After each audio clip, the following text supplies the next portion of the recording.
हाँ, प्रकाश वैद्युत प्रभाव से संबंधित कुछ परिभाषाएं जो बहुत ही इम्पोर्टेंट होती हैं, हर साल बोर्ड पेपर में ये आती हैं। 100% एक ना एक परिभाषा बोर्ड में आती है। 3-4 परिभाषा हैं, इनको समझें। देहली आवृत्ति प्रकाश की उस न्यूनतम आवृत्ति जो किसी धातु से इलेक्ट्रॉनों को उत्सर्जित कर सके, उसे उस धातु की देहली आवृत्ति कहते हैं। इसे ν0 से लिखते हैं। देहली तरंगदैर्घ्य।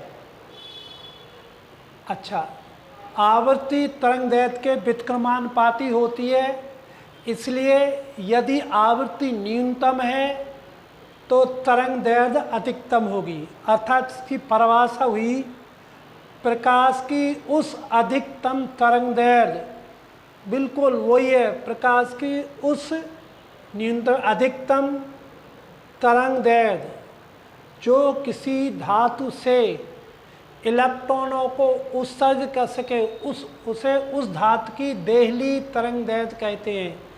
इसे λ0 से लिखते हैं। अब है कार्यफलन। उस न्यूनतम ऊर्जा को जो किसी धातु से प्रकाश इलेक्ट्रॉनों को उत्सर्जित करने के लिए आवश्यक होती है, उस धातु का कार्यफलन कहते हैं। इसे W से लिखते हैं। W बराबर h ν0। हाँ, ν0 क्या है? ये आवृत्ति है। कौन सी? देहली आवृत्ति। तो इस प्रकार अगर मैं कार्यफल निकालना है तो h प्लांक नियतांक है, ν0 इनका मान रख देंगे तो कार्यफलन आ जाएगा। निरोधी विभव, उस ऋणात्मक विभव को जिस पर प्रकाश वैद्युत धारा शून्य हो जाती है, माने उस ऋण विभव को जिस पर प्रकाश वैद्युत धारा शून्य हो जाती है, उस ऋणात्मक विभव को निरोधी विभव, निरोधी माने रोकना, तो ये रोक देती है अर्थात 0 हो जाती है। इसे V0 से लिखते हैं। अब देखिए, ये परिभाषाएं बहुत ही इम्पोर्टेंट हैं, इन्हें आप अच्छी तरह से याद कर लें। आइंस्टीन का प्रकाश वैद्युत समीकरण, ये हर साल आता है, बहुत ही इम्पोर्टेंट है। क्या है आइंस्टीन समीकरण? जब कोई प्रकाश फोटॉन किसी धातु पर गिरता है, ये धातु का टुकड़ा है, ये फोटॉन hν इस पे आके गिर रहा है, तो वह धातु के किसी इलेक्ट्रॉन को, माने इस इलेक्ट्रॉन को अपनी संपूर्ण ऊर्जा दे देता है और ये फोटॉन आया था उसका अस्तित्व समाप्त हो जाता है। अब जो एक इलेक्ट्रॉन को ऊर्जा मिली है, इस ऊर्जा का कुछ भाग तो इलेक्ट्रॉन को धातु की सतह तक लाने, माने यहाँ से यहाँ तक लाने में, इनके इलेक्ट्रॉनों के निकलने में ऊर्जा खो देता है, खर्च कर देता है, और शेष भाग इलेक्ट्रॉनों को गतिज ऊर्जा प्रदान करता है। ये करता है। तो इस पे एक फोटॉन आया, इसने अपनी ऊर्जा इसको संपूर्ण दे दी।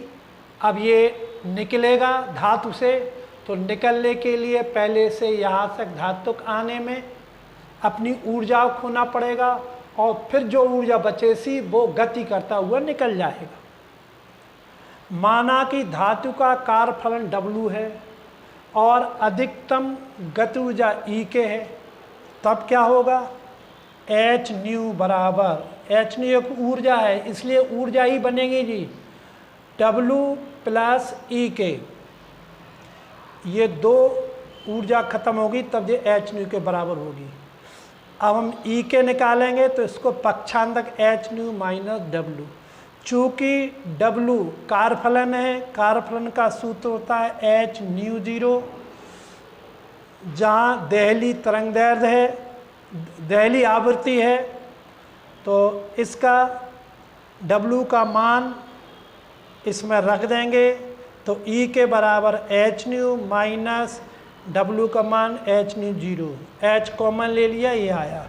यदि इलेक्ट्रॉनों का अधिकतम वेग, जो अधिकतम गति उससे अधिकतम वेग V मैक्सिमम है, तब E के मैक्सिमम बराबर हाफ mv² मैक्सिमम। जब पढ़ा होगा, ये गति ऊर्जा का सूत्र है हाफ mv², चूँकि ये अधिकतम है तो मैक्सिमम लग गया।